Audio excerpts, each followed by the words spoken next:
तुमने घर के अपने पिताजी से पैसा लाते हो बनाने के लिए? तुमने राशन बांटा तो पिताजी ने क्या बात है?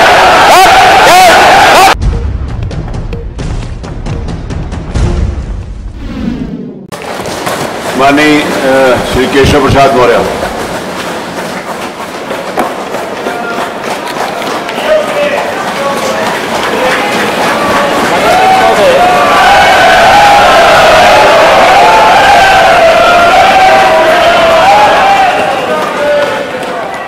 माननीय अध्यक्ष महोदय,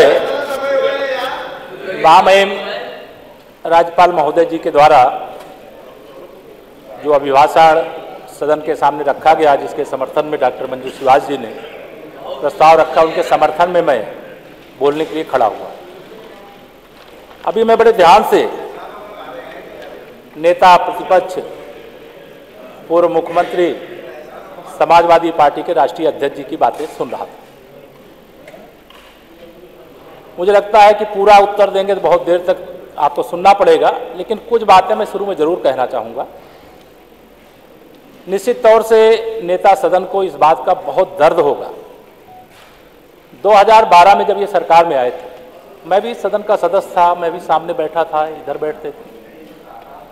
लेकिन 2012 के सरकार बनने के बाद जब 2014 का लोकसभा चुनाव होता है, उस समय अपने काम के बल पर दावा किया गया था कि उत्तर प्रदेश के अंदर भारतीय जनता पार्टी का सुपड़ा साफ करेंगे और समाजवादी पार्टी प्रदेश के साथ देश में भी सरकार बनाएगी। अगर इनके कार्य तनिक भी अच्छे हुए होते, जिसका बड़ा गुणगान इतनी देर से मैं घंटे भर से सुन रहा हूँ, आप भी सुन रहे हैं, पूरा सदन सुन रहा है, पूरा प्रदेश सुन रहा है, और उसके गुणगान का उसका जवाब जनता ने दिया। जनता ने क्या जवाब दिया? सुपड़ा साफ हो गया समाजवादी पार्टी का। मैंने सुपड़ा साफ हो गया समाजवादी पार्टी का। उसके बाद बड़े दावे किए जा रहे। 14 में हारने के बाद 2017 का विधानसभा चुनाव आया, तो 5 वर्ष की उपलब्धियां जिसको आप गिनाते हुए थकते नहीं। मैं नहीं जानता हूं ये आपको कौन सा रोग है। अगर कोई रोग है, मैं कहूंगा आप जांच नहीं कराएंगे। लेकिन मैं माननीय अध्यक्ष जी से जरूर ये निवेदन करूंगा, माननीय नेता प्रतिपक्ष जी जहां से भी चाहे ठीक से इलाज करा ले, और इलाज करा करके जो भी योजनाएं आती, हर योजना को एक स्टिकर जैसे समाजवादी पार्टी का चस्पा करके अब इस रोग से मुक्त हो जाइए। 5 साल बाहर रह गए, 5 साल के लिए फिर बाहर हो गए हैं। आने वाले 25 साल तक कभी आपका नंबर लगने वाला नहीं है। आप कोई अच्छा सुझाव, दावे करना, बातें करना, मैं समझ सकता हूं कि आप, मैं पूछ रहा था किसी अपने बहुत मेरे अच्छे साथी हैं, बहुत सारे ज्योतिष का ज्ञान रखते हैं, मैंने पूछा क्या है भाई आप बताइए, अखिलेश जी 400 सीटों का दावा कर रहे हैं। तो उन्होंने कहा देखिए अभी तक मेरे हिसाब से होगा आपका कि वहां नहीं बैठ पाऊं कभी भी। मेरे हिसाब से मैं आप माननीय नेता प्रतिपक्ष जी को मैं बताना चाहता हूं, सदन नेता प्रतिपक्ष जी को बताना चाहता हूं, आप चिंता मत करिए। आपकी बहुत कोशिश के बावजूद हमारे मुख्यमंत्री योगी जी वहां बैठे हैं, केशव प्रसाद यहां बैठा, और यह सदन पूरा भाजपामय है। और इसके बाद मैं एक अपने बताया ज्योतिषी मित्र से मैंने पूछा कि भाई बताइए, समाजवादी पार्टी के मुखिया जो है लगातार 400 सीटें जीतेंगे, ऐसा दावा कर रहे हैं, क्या वास्तविकता क्या है? हम लोग तो जमीन पे देख रहे थे कि समाजवादी पार्टी कहीं अता पता नहीं है, लेकिन जो पता चला वो भी मैं जानता हूं। शायद मैं सदन में मैं बोलूंगा, मैं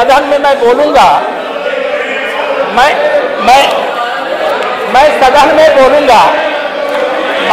अरे इतना मत देखिए, शांत सुनिए। अभी हम लोग नेता प्रतिपक्ष को बड़ा ध्यान से सुना, नेता प्रतिपक्ष को आप सब लोग शांत हैं, थोड़ा आप भी सुन लेंगे तो अच्छा रहेगा। चुनाव शांत रहिए। 400 सीटों का दावा कर रहे थे, अब 400 सीटों का दावा करते करते 111 में सिमट गए। अब अभी आरोप लगा रहे थे कि भारतीय जनता पार्टी यानी सरकार केवल जातियों और धर्मों में नहीं बल्कि विपक्ष में भी भेद डालती है। अब ये मत कहना कि अगर आपके यहाँ कोई फूट पड़ जाए, कोई अलग हो जाए, तो हमारे ऊपर आप आरोप लगाएं कि हमने ऐसा कर दिया है। हमको ये करने की आवश्यकता नहीं है।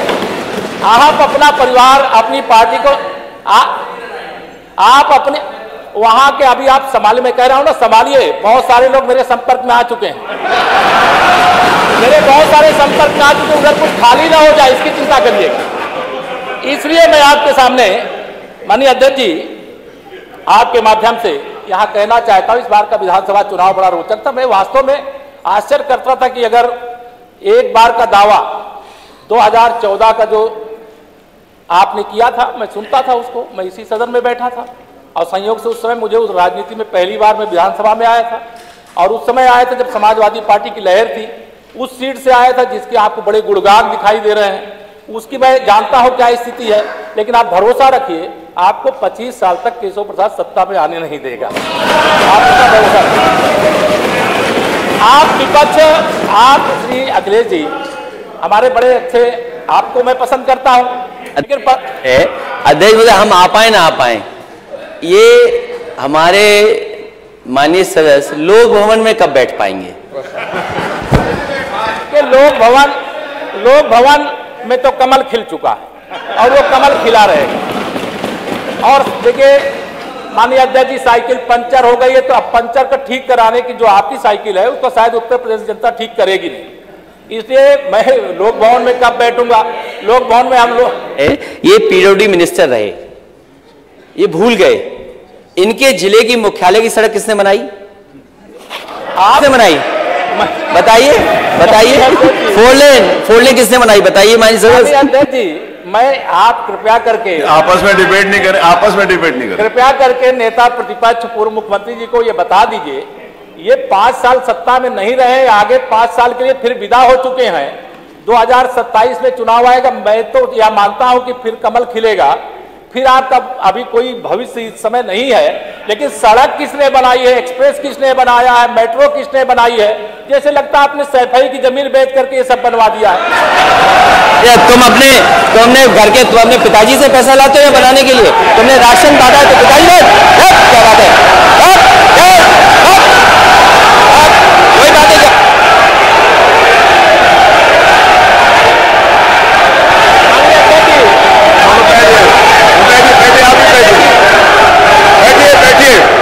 बैठिए, आप भी बैठिए, राजेश जी आप भी बैठिए, सब लोग बैठे, आप भी बैठिए, आप भी बैठिए, सब लोग, नेम जी बैठिए, राजीव बैठो, आप भी बैठिए प्लीज, आप भी बैठे, आप बैठिए, आप बैठिए, जवाब हो गया, उन्होंने दे दिया, आप बैठिए, आप हो गया जवाब, वो नेता है ना माननीय अखिलेश जी ने दे दिया, आप बैठिए, आगे बातचीत चलने दीजिए, बैठिए। नहीं कड़वी बात अगर कही है तो कड़वी बात सुनिए भी ना, दोनों बात, आपने भी कड़वी बात कही, उन्होंने सुनी, उन्होंने कड़वी बात की, आप सुनिए, बैठिए मनीष जी, मनीष सीजा जी बैठिए, आप भी बैठे, सब लोग बैठे। अध्यक्ष जी,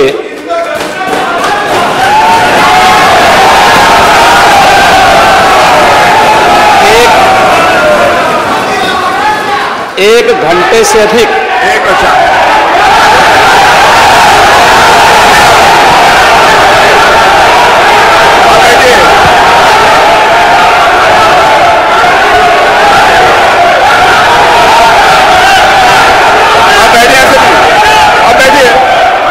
माननीय अध्यक्ष जी, नेता सदन खड़े हैं, माननीय आप अनुमति दे चुके हैं, उसके बाद ये शोर शराबा ठीक नहीं है, ये उचित बात नहीं। अध्यक्ष जी, 1 घंटे से अधिक पूरा सदन माननीय नेता प्रतिपक्ष को सुनता रहा। बड़ी शालीनता के साथ उन्होंने अपनी बात कही। विपक्ष के नेता का जो दायित्व था, उन्होंने अपने कर्तव्यों का निर्वहन किया। हम लोगों ने सुना। इस सदन में और सरकार के उप मुख्यमंत्री अपनी बात को रख रहे हैं, बीच में रनिंग कमेंट्री का मतलब क्या है? और दूसरा, एक सम्मानित नेता के खिलाफ असभ्य शब्दों का प्रयोग हो, तो शब्द का प्रयोग हो, तो ठीक नहीं है। और मैं बड़ी विनम्रता से कहूंगा नेता प्रतिपक्ष को कि आपको इतना उत्तेजित नहीं होना चाहिए। देखिए सफाई की बात नहीं कर रहा हूं मैं, सवाल सफाई का नहीं है। देखिए हम लोग भी जो विकास कार्य करा रहे हैं या आपकी सरकार के समय जो विकास कार्य हुए होंगे, ये हमारी ड्यूटी थी। सरकार सरकार होती है और हर सरकार को अपनी उपलब्धि को कहने का अधिकार है। माननीय उप मुख्यमंत्री जी ने बिल्कुल सही कहा कि विकास, आपने कहा, आप विकास की जब चर्चा हुई तो उन्होंने जो बातें कही बिल्कुल ठीक ढंग से की थी। आपके यहां के दूसरे नेता या जब माननीय उप मुख्यमंत्री का यहां पर भाषण संपन्न होता, उसके बाद अपनी बात आप लोग कह सकते थे। लेकिन देखिए मैं कल भी देख रहा था, कल माननीय वित्त मंत्री जब यहां पे जवाब देने के लिए खड़े हुए, उन पर जिस तरीके की भाषा का प्रयोग उस समय किया गया, आज फिर हम देख रहे हैं। देखिए लोकतंत्र में हर सदस्य को सदन में अपनी बात रखने का पूरा अधिकार है, और अगर आप कहेंगे तो कैसे इस बात की अपेक्षा रखते हैं कि इस पार से उसका जवाब नहीं मिलेगा। पूरे 1 घंटे से अधिक समय तक पूरा सदन और खासतौर पर सत्ता पक्ष से जुड़े हुए सभी मान्य सदस्यों ने आपकी बात को बहुत ध्यान से सुना। देखिए सहमत होना ना होना अपना विषय है, नहीं सवाल दूसरा नहीं। देखिए सवाल, देखिए सफाई भी इसी प्रदेश का हिस्सा है। अध्यक्ष महोदय सवाल ये नहीं है, मैं सुनने को तैयार हूं। अच्छा मुख्यमंत्री जी बोल रहे हैं, सफाई भी तो इसी प्रदेश का हिस्सा है। नहीं सफाई, देखिए भाषा आप उसको बाद में बोल सकते हैं। देखिए हमारी सहमति असहमति हो सकती है, देखिए हमारी असहमति असहमति हो सकती है किसी बात पर, हम बाद में इस बात को करेक्शन करा सकते हैं। लेकिन तो मैंने शब्द का प्रयोग नहीं किया जाना चाहिए और किसी भी असभ्य भाषा का प्रयोग नहीं होना चाहिए। और मैं माननीय अध्यक्ष जी से अनुरोध करूंगा कि अगर इस प्रकार की शब्दावली प्रोसीडिंग का हिस्सा बनी है तो कृपया उसको हटवा दें, क्योंकि यह गलत परंपरा होगी और मैसेज का देश के अंदर खराब जाएगा।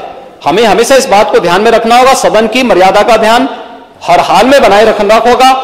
दूसरा, जब एक सदस्य बोल रहा हो तो सदस्य के बीच में, और खासतौर पर उप मुख्यमंत्री बोल रहे हो, तो बीच में रनिंग कमेंट्री करना, बीच में धमकी देना, ये चीजें ठीक नहीं है और मुझे लगता है सदन की मर्यादाएं इससे आहत होती हैं।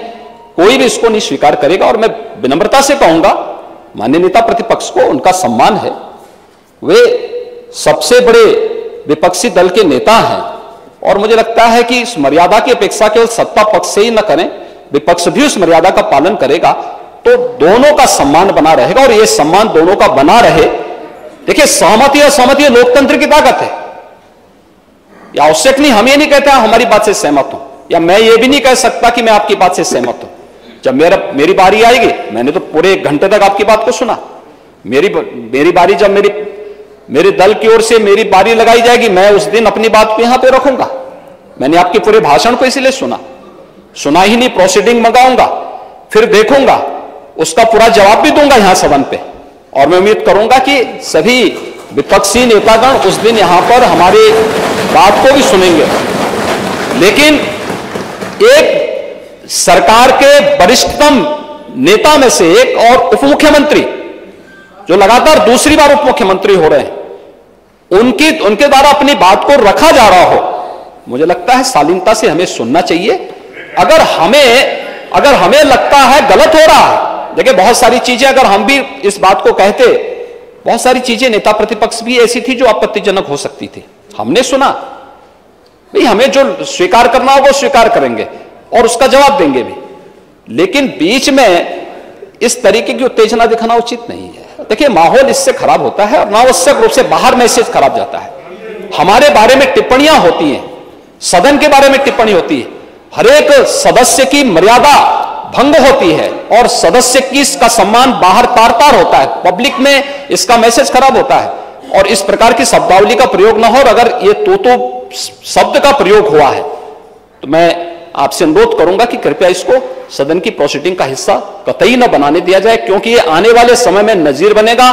फिर यही होगा जो इससे पहले इस सदन में होता रहा है, उस चीज को हर हाल में रोकना होगा। और मैं आपसे विनम्र अनुरोध करूंगा कि ये रनिंग कमेंट्री, बीच में धमकी देना, ये चीजें बंद होनी चाहिए। अच्छा होगा कि कार्रवाई को दिखवा लूंगा। धन्यवाद। मैं कार्रवाई को दिखवा लूंगा। अध्यक्ष महोदय, अध्यक्ष महोदय, जो बात अगर नेता सदन ने कहा कि कोई अनपार्लियामेंट्री लैंग्वेज या वर्ड्स आए तो उनको निकाल दिया जाए, मैं भी सहमत हूं। लेकिन मेरा अध्यक्ष महोदय वही निवेदन ये भी है कि किसी को पर्सनल नहीं कहा जाना चाहिए। सैफई, आपको बहुत ज्यादा सैफई की जमीन बेच करके हम और आप लोग को जनता हमें मौका देती है अपना बजट खर्च करने के लिए, आपको और हमें मौका मिलता है। मुख्यमंत्री जी ने कहा ना कि कोई भी वो सरकारी पैसे से होता है। तो मेरा यही निवेदन है नेता संसद से, बहुत अच्छी तरीके से इस तरह की बात नहीं आए कि जमीन बेच करके कर दिया जाए। माननीय केवल मैंने ये कहा था कि जो आपके जिले के लिए जो 4 लेन बनी थी वो किसने बनाई थी? माननीय उप मुख्यमंत्री जी। क्या बात हुई? माननीय सब लोग जरा ध्यान से सुने, सब लोग बीच में माननीय अध्यक्ष महोदय, बीच में जो भी अनुपत्ति हो, मैंने कहा जो कुछ भी हो। अध्यक्ष महोदय, मैं बीच में जब मैंने अपना भाषण कर रहा था उसमें नेता प्रतिपक्ष खड़े होकर के क्या कहे, शोर शराबे में बात सुन नहीं पाया। लेकिन जो मेरे कहने का एकमात्र तात्पर्य है कि उत्तर प्रदेश की जनता की सेवा के लिए जनता ने आपको नकार दिया है और भारतीय जनता पार्टी को लगातार स्वीकार किया।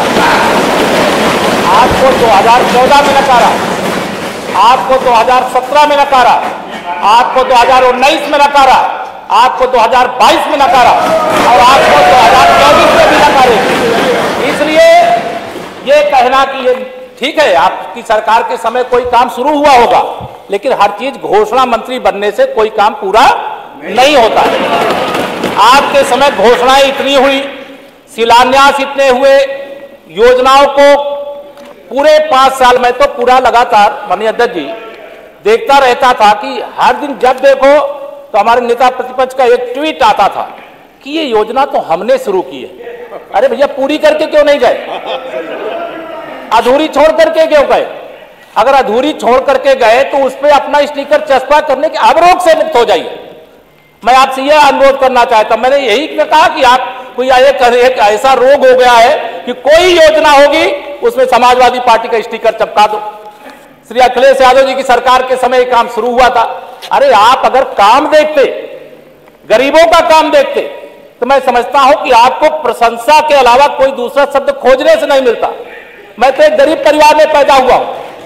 मैं ऐसे परिवार में पैदा होकर के मैं कभी सोचा भी नहीं था कि मैं कभी उत्तर प्रदेश की विधानसभा का सदस्य बनूंगा, लेकिन विधानसभा का भी सदस्य बना, देश की संसद का भी सदस्य बना, अब विधान परिषद का भी सदस्य बना, लगातार दूसरी बार विश्व की सबसे बड़ी पार्टी की सरकार बनने के बाद उप मुख्यमंत्री बना। इससे आपको दर्द है, मैं जानता हूं कि केशव प्रसाद क्यों बन गए दोबारा वो उप मुख्यमंत्री। मैं जानता हूं आप पिछड़ों के हितैषी नहीं, पिछड़ों के विरोधी हो, आपको स्वीकार ही नहीं।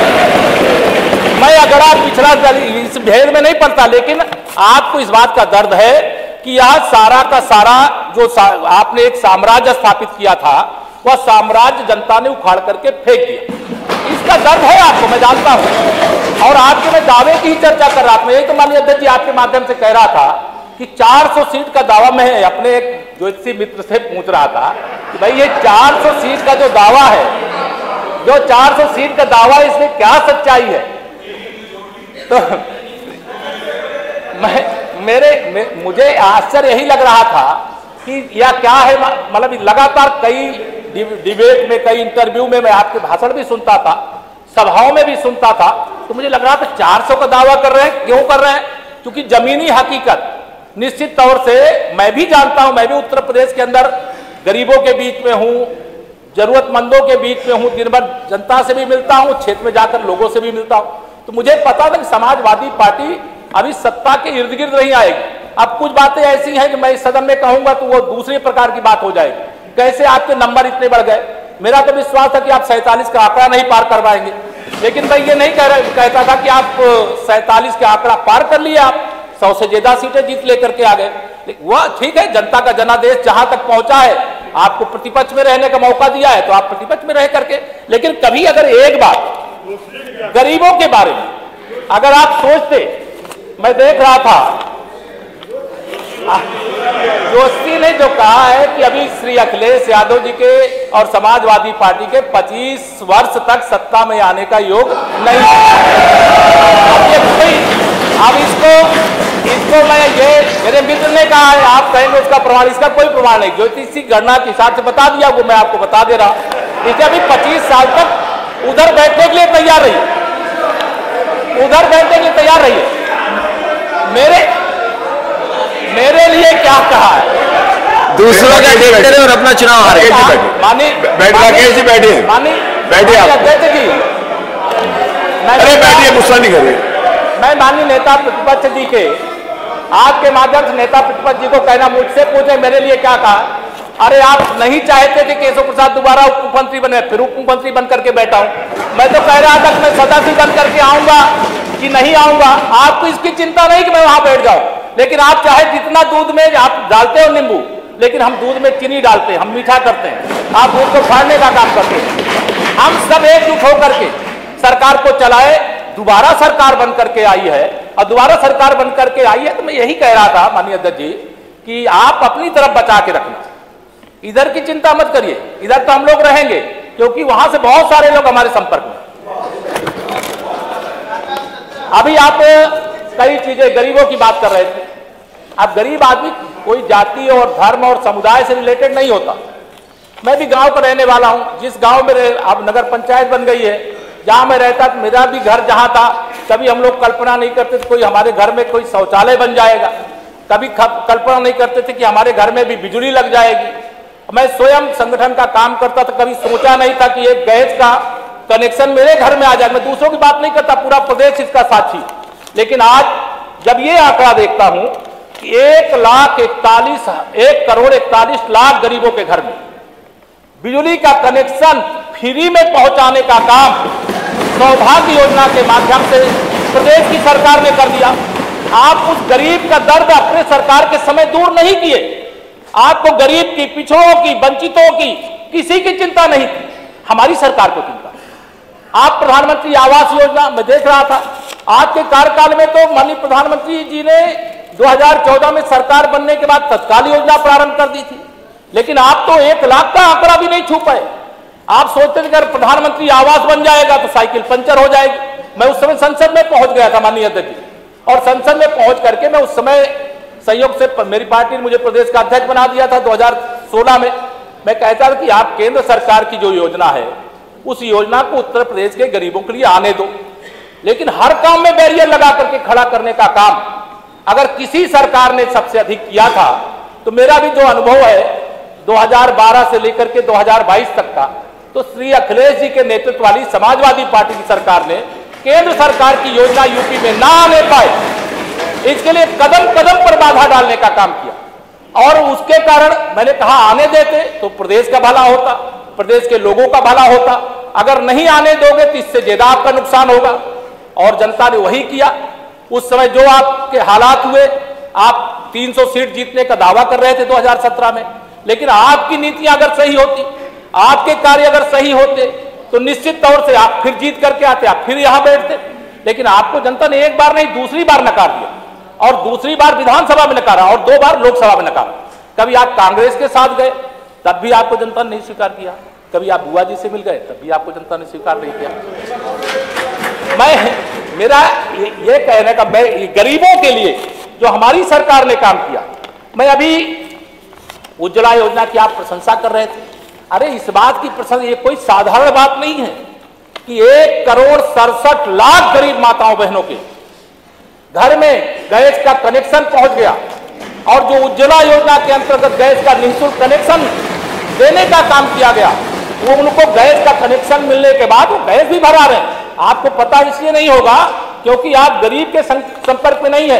अभी आपको फिर खराब लगेगा, आप गुंडों, अपराधियों और माफियाओं के संपर्क में देगा, इसलिए आपको परेशानी। अगर गरीब के संपर्क में होते और गरीब की चिंता करते तो शायद आप कुछ और आपके नंबर बढ़ जाते, लेकिन आपको गरीबों की चिंता थी ही नहीं ना है। देखिए, हम पे एक भी मुकदमा हो तो बता दें। गरीब की चिंता अभी बता, मैं बता दूंगा, अभी सब कुछ बता दूंगा। गरीब की चिंता नहीं है, पिछड़ों की चिंता नहीं है। अभी रोजगार की बात कर रहे थे, मैं तो प्रयागराज का रहने वाला हूं। अरे अभी सुनिए, मेरी पार्टी का जितना समय होगा मैं लेकर के बोलूंगा, आप परेशान मत हो। माननीय नेता सुनने का साहस करिए। नेता प्रतिपक्ष के लिए कोई समय नहीं था, जितना उन्होंने बोला उनको। अभी तो शुरुआत हुई है। वो मुख्यमंत्री हैं, बोलेंगे उसी रेशियो के हिसाब से, समय उसी रेशियो के हिसाब से, समय का रेशियो वही है, समय का रेशियो वही, समय का रेशियो वही है।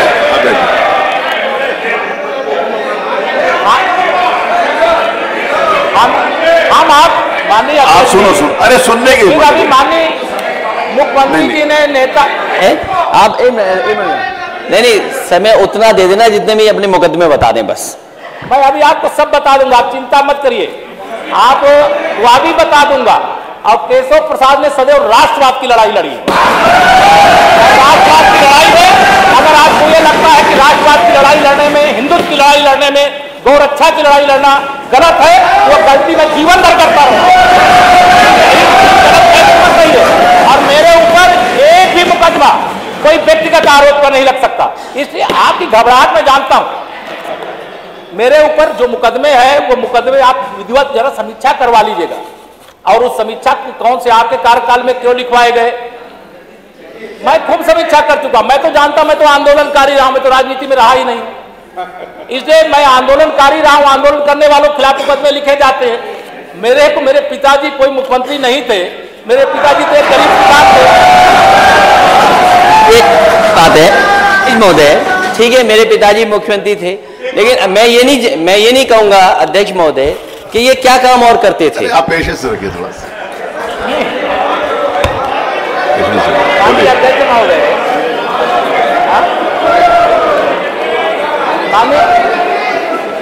माननीय अध्यक्ष महोदय, मैं चाय बेचता था, मैं अखबार बांटता था, मैं अपने खेत में काम करता था। आपको मेरी गरीबी का अगर मजाक उड़ाना है तो मजाक उड़ा लीजिए। अध्यक्ष महोदय करता था,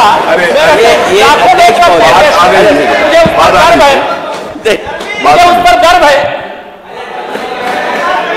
अध्यक्ष महोदय, अगर ये चाय बेचते थे तो हम माननीय सदस्य सब लोग चाय पीने चलेंगे। नहीं अध्यक्ष जी, देखिए मैं उत्तर प्रदेश के अंदर कन्नौज संसदीय सीट, माननीय नेता प्रतिपक्ष ऐसा कह रहे हैं इसलिए मैं बता रहा हूं।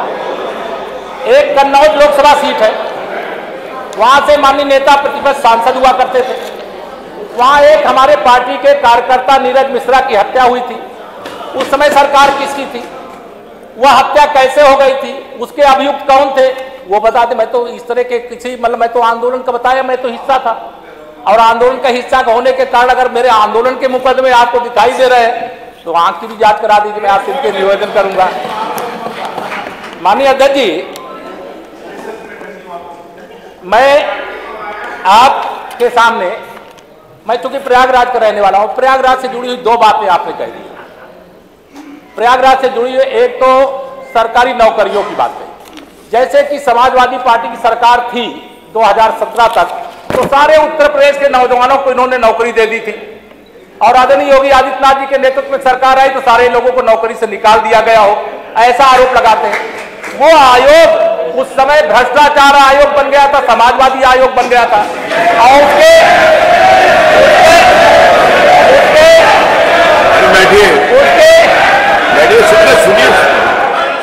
अध्यक्ष जी, उसका भी एक मेरे ऊपर मुकदमा है।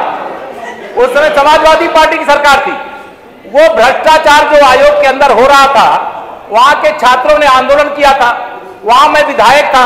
उस समय 2012 में जब विधायक चुनकर के आया था, लोकसभा चुनाव लड़ने से पहले विधायक था, विधायक के नाते सभी जितने विधायक चुने गए तो उनको बुलाया। नहीं अध्यक्ष महोदय, परीक्षाएं कितनी रद्द हुई वो भी बता दें।